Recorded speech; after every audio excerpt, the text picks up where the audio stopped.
What's up, peeps? It's Nick Johnson, your favorite sports YouTube journalist here with another video. And today, I was originally planning on talking about yesterday's blockbuster trade of Frankie Lindor to the New York Mets that happened yesterday. But some breaking news that I got earlier this morning really changed my different course, and I really wanted to share this with y'all. If you're a baseball fan, you pretty much know where I'm going to go with this here and how this is going to go. So, excuse me, I have a little allergy thing. But I just got breaking news earlier this morning that famous Los Angeles Dodgers icon and manager Tommy Lasorda had passed away today at the age of 93. From what I got, he suffered a fatal heart attack in the early hours of the morning, where he was admitted to a nearby hospital, and that's where he died. And the sad thing about this is that he, a couple days ago, earlier this week, was already out of the hospital. He was discharged from the hospital after feeling much better after suffering a heart problem prior, and it looked like he was doing better and even last November he was in the hospital, which got him in with some sort of ailment that was previously undisclosed. We don't know what type it was, but that was like last November, like a month after the Dodgers won the World Series finally. And he was recently discharged from the hospital earlier this week until he got admitted back there, suffering another heart attack, which ultimately cost him his life. Damn it. Rest in peace to Tommy Lasorda. My condolences to his family, friends, and of course every single member of the Dodger organization, and to every single member of my fan base, rather the Dodger fan base, that have known and admired Tommy Lasorda throughout his entire career, throughout his entire life. From second generation to our current generation of Dodger fans, we all know Tommy Lasorda at best. From him getting into numerous fights with mascots to his gutsy decision-making, which propelled the Dodgers to new heights, he can do it all. Let me give you a little quick rundown on Tommy Lasorda. The guy was for his career, was a two-time Manager of the Year award winner. He carried the Dodgers, he managed or coached the Dodgers to 4 different National League pennants and coached them to 2 different World Championships. He first started out as a player for the Dodgers organization for a short time before he had to retire. And then worked his way up in the minor league organization for the Dodgers, and then worked his way up as a assistant coaching role, I think as a third base coach he started off as, before he moved up to the bench coach, before officially taking on the position of manager. And throughout it all, he's really done a hell of a lot of work for the Dodgers, and some legendary moments throughout. He even helped the Dodgers win the 1976 and 77 National League pennants back-to-back, which unfortunately they lost in both World Series to the Reggie Jackson-led New York Yankees. Now, who could ever forget? If you're a longtime Dodger fan, and if you were alive at this time, in my mom's generation, then you'll remember how Lasorda would argue a blatant call by the umpire on how Reggie Jackson was actually using his hip to deflect the ball instead of actually just sitting there and taking it. Of course, the Yankees would score a run, win that game and that series entirely, obviously.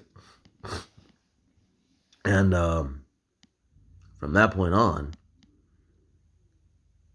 it was just, we felt like there was like going to be another hopeless streak in which we didn't come out on top in the World Series.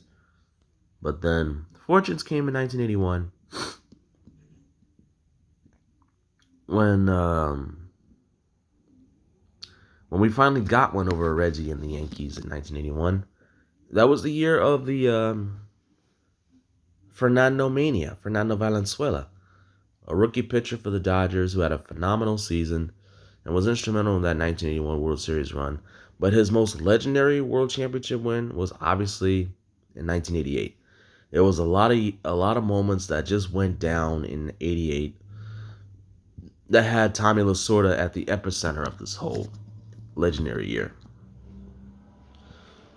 One fight with a mascot, obviously, in which he was clubbing the poor guy with a dummy version of himself, which I thought that was hilarious. But then you have guys like Oral Hershiser and Kirk Gibson on your roster, and you even had Mike Scioscia on your roster too, a young catcher by the name of Mike Scioscia. Mike Scioscia, you know, a young catcher who, as we all remember, Mike Scioscia was a manager for the Anaheim Angels, including the Angels winning the '02 World Series. But he was a Dodger catcher for that time, especially that legendary '88 World Series run, and he was one of our best catchers.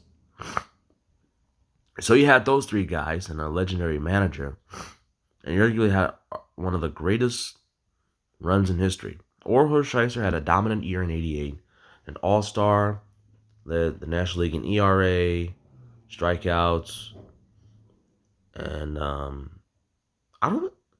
The only thing he messed out was wins, but he led every National League pitcher in almost every single category, probably except wins and innings pitched and whatnot. So, and he was able to win an All-Star and won the National League Cy Young Award winner as the league's best pitcher. And I think he was a runner-up or in the conversation for league MVP as a result, which ended up being won by his teammate Kirk Gibson, who had a phenomenal second half, even after missing the All-Star game. He had a phenomenal second half and won National League MVP as a result. Then came the '88 postseason. I don't know who they played in the NLDS. I have to ask my mom because she remembers that very, very vividly. She was a little kid when they won the World Series in '88. So then came the NLCS against the New York Mets, and it was a hellified, grueling series. You know, you had Kirk Gibson with his memorable diving play at the old Shea Stadium in New York City. Then you have Tommy Lasorda in, what was it, Game 4, I believe? Yeah, Game 4 against the Mets is when he exhausted almost all of his entire pitching staff, decided to go with Orel Hershiser, who was pitching in the previous game, or was it Game 2? It was one of the two previous games that he barely just pitched in, and he comes in relief in what was supposed to be his next start the following game. The next thing you know, he comes out and throws dominant relieving innings, and it's like he never got tired.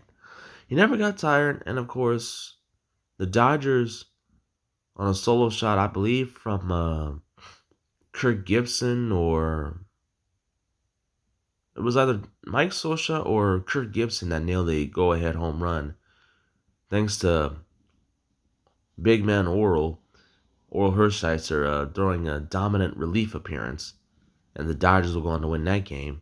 And of course, they were going to win the series. And Hershiser was masterful in that Game 7, in which he closed out the Mets entirely without giving up a single run. The Dodgers will win the pennant, and he was the MVP of the NLCS. The way Tommy managed that thing, because for him, he always goes with his gut. Instead of the world of analytics that we currently live in today, which really pisses me off, but he went with his gut. He went with his gut, believing that it was going to work. He pulled out all the strings necessary. And that's what made him such a great manager. He went with his gut, and it proved to be fruitful. Then came the '88 World Series against the Oakland Athletics.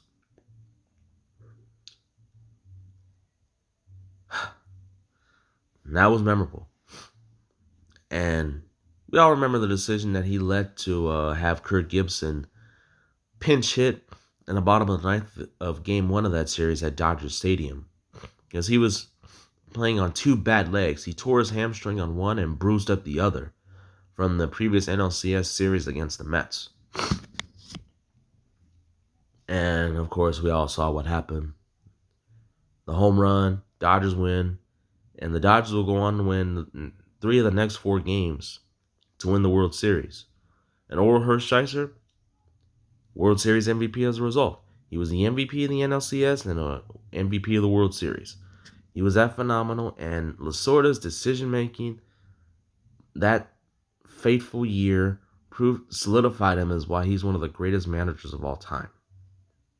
And here's a fun fact. Since I brought up the Mets earlier, we only, out of 12 meetings against the Mets that season, we only won 1 game. 1. And they were the most heavily favored team to beat us in the NLCS, and yet we still came out on top in a grueling 7-game series. And we were the underdogs against the Oakland Athletics, who had the dynamic duo of the Smash Brothers of Mark McGwire and Jose Canseco, and a legendary Hall of Fame closer in Dennis Eckersley, and of course Gibson hit that legendary home run off of him. We all saw how that happened. Yeah. The Mets were the best team in the National League, and we still beat them. And the A's had a formidable squad, and we still beat them. That was legendary. Lasorda's decision making, the clutch performances of Hershiser and Gibson, all the way around, and solid team play, it was just magical. And that solidified him as one of the all-time greats, and forever a Dodger icon in our hearts. From his decision-making, gutsiness, to his incredible, funny on-field moments with mascots, and of course, his memorable one-liners, as remembered by his Hall of Fame speech in 1997. He was so fun to watch, and I'm pretty sure he was really fun to hang out with. My only regret is that I never had the chance to meet him in person whenever I go to Dodger games. The last one I went to, summer 2019, me and my mom, my cousin, and 2 of my uncles went there when we was, I believe, playing against the Padres. Yeah, the Padres at Dodger Stadium. We won that game, of course, and the rest was history. And that's like my biggest regret. At least not being able to have the chance of seeing him in person, because a guy of that stature and such of legendary nature, you always be dying to meet him. But sadly, I just never had the chance to. So, yeah, that's the gist of this video. Rest in peace to Tommy Lasorda. My condolences go out to him, his family, his friends, people who worked closely with him, people who played with him, and everybody in the Dodger organization and the Dodger fan base. As of 2020, we didn't even have such a shitty year, despite with the biggest moment being the Dodgers finally winning it all last October. Finally, after 32 long years, when he managed the Dodgers to their last World Series win, and having to watch every single year, hoping for the Dodgers to finally end that miserable drought. I'm just glad he was able to stick around for the Dodgers World Series win last October, because it was memorable in so many ways, with this whole pandemic still going on, having to play in a bubble, and with limited fan capacity, and the challenges that we had to face to get to that point. Finally did it. It was worth it. So magical in so many ways. And I'm just really glad he stuck around to see it. I mean, I know I'm not supposed to make this type of comment, but at least he had the chance to die happily. And that's all. I'm pretty sure that's all he cared about, was seeing the Dodgers win 1 more World Series before he goes out. And I'm really glad he did. Yeah, Tommy Lasorda, the man, the myth, the legend, the Dodger icon that he is. We love you, and we'll forever miss you, man. And that's all I have for today's video. Let me know. You basically know the drill. You don't need me to tell you. And of course, what's your favorite all-time moment from Tommy Lasorda? Let me know what you think. See y'all later.